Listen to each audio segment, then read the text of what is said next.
Hello everybody, welcome back to another video. And in this video I'm going to be telling you about all the Minecraft 1.18 news from the last week. So if you like Minecraft videos like this one, please make sure you leave a like and subscribe to the channel for more Minecraft videos like it. So I made a 1.18 news video last week, and since then a lot has changed, a lot has happened. So I'll be going through some of the tweets we've seen over the last week, and of course there was a snapshot yesterday. So we got our first Minecraft 1.18 snapshot yesterday. It was an experimental snapshot which added the mountains and some other features as well. If you want to know what exactly was in yesterday's snapshot, then there will be a link in the top right hand side of your screen to the live stream I did yesterday, which is just 18 minutes of me going through the snapshot. I was actually researching for this video when I saw that the new snapshot was out. I was very confused, but I decided to just live stream it immediately, and that worked out very well. So I think it's best to just go along with the tweets, because there are also a couple of tweets about this snapshot leading into some topics I want to discuss here as well. So stick around and let's start with these tweets. So we start with a tweet about Minecraft Dungeons. So on July 28th, in around 2 weeks time, there will be new end DLC added to Minecraft Dungeons. If this is interesting to you, then I will leave the link to all of these tweets in the description down below so you can check this out for yourself and read more about it, but nothing here about 1.18. Then here we have a tweet by Henrik Kniberg. So this was just before yesterday's snapshot came out, and he tweeted, "Terrain generation code is pretty fascinating.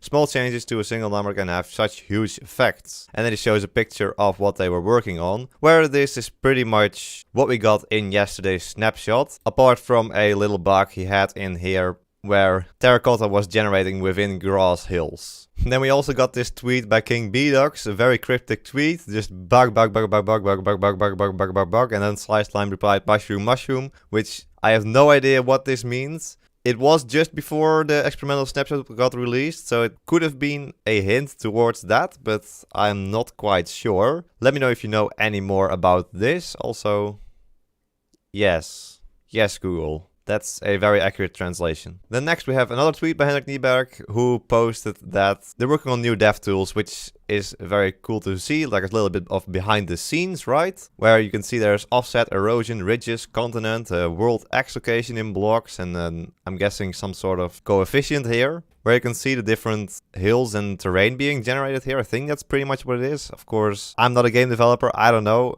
It just looks very interesting. Then of course, apart from the Java Edition experimental snapshot, we also got a Barrack update. So Bedrock now also has candles, and you can now put azalea in pots. And of course there's more in the changelog, which I'll leave in the description down below if you want to check that out. And also Bedrock Edition got some extra caves and cliffs features, so not all of the features that Java Edition players have right now, but they've updated the experimental features for Bedrock Edition as well. So if you play in the Bedrock beta, then you should be able to get some more features there, which I think include the skulk sensor and the goat horn. And now we're getting to the experimental snapshot we got yesterday. There were a lot of tweets about it by all the Minecraft developers, and of course they would like you to give some feedback, so also I'll leave this link in the description down below so you can give feedback on this snapshot. If you haven't played it yet, please do so, it's super amazing.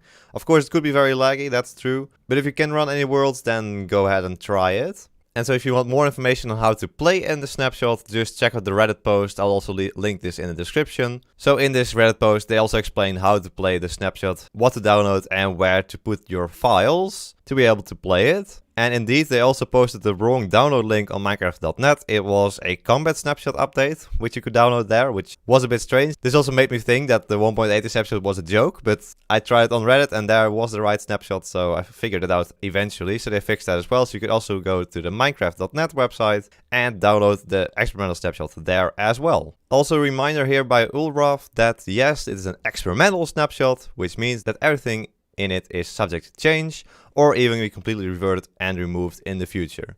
So just testing stuff out and asking the community, is this good, does this need changing, or does this need removing, whatever. So nothing we see in this experimental snapshots has to be added in the final 1.18 update, but I think we'll see a lot of these things in there still. And then a point I probably brushed over a little bit in my video from yesterday, and that is monsters will only spawn in complete darkness. So I actually didn't believe this when I read it in the changelog, but it is true. Mobs now only spawn in light level 0, and not in light level 7 or below, which it was in 1.17. So this means that generic monster spawning is now only in complete darkness. Mobs that have special rules like slimes or phantoms are unaffected by this, so they will still have their own rules. But mobs like creepers, zombies and skeletons will only spawn in complete darkness. He also mentions that this only affects block light and not skylight, so only torches and stuff like that. And Urov also says that this will come to a Bedrock beta pretty soon. And of course, we couldn't get an experimental snapshot without one frog tweet. It was a bit late, but it was there anyway. Then Henrik has a couple more things to mention about the experimental snapshot. So noise caves are no longer always flooded above Y30. That's a good thing, of course. Less flooded caves on the ground. Very nice. They removed the crevice carver since noise caves do a better job of making cool natural looking crevices. Alright, they just removed one type of cave. Then he also has fixed the ugly stone bridges formed by aqua barriers, so those have been removed. And noodle caves form at all Y levels, so they can generate cool tight cave entrances and crevices. Then one last tweet we have over here. We kinda messed up the Nether and the end dimensions. Any world gen changes in those dimensions are unintended. We call it experimental snapshot for a reason. So of course I'm now gonna be checking out what the Nether looks like. I don't know why I didn't check this in the review video, but let's see what happens if we go into the Nether. Here we go.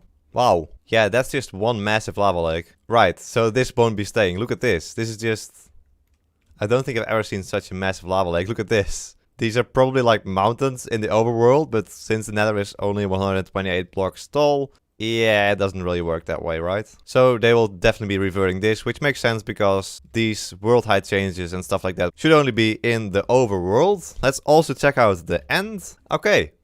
Right, no obsidian pillars. I mean, that does make the dragon fight a tiny bit easier. There's no end crystals to heal the dragon, so you could just kill it and don't worry about any of the end crystals. Exit portal is there though, and the end cities also do seem to be fine, along with the outer islands. I don't think these look too strange. But yeah, of course, the obsidian pillars should definitely be there, and definitely aren't right now. Alright, then a couple more things. So... in the changelogs, it also mentioned that normal snapshots will be releasing again around September. And in the meantime, I'm guessing we'll get a couple more experimental snapshots, since this is experimental snapshot 1, which implies there will be a 2 as well. So let's see when that will occur. I hope to be doing snapshot live streams for the normal snapshots again, only they might start a little bit later, since I have to go to college then again, and I don't know how that timing will work out exactly just yet. But of course, I will always keep you up to date on these things on my channel. Just make sure you hit that subscribe button so you can follow along with everything that's going on for Minecraft 1.18. There we go, I think that's pretty much it for this week's Minecraft 1.18 news. If you like this video, then please make sure you leave a like and subscribe to the channel for more Minecraft videos like this one. I want to thank my tier member, the Smikkelaar. Thank you so much for becoming a tier 3 member. If you also want to become a member, click the blue join button below the video to check out the different tiers. There we go, I hope you all enjoyed this video and hope to see you all in the next one. So until then, bye bye!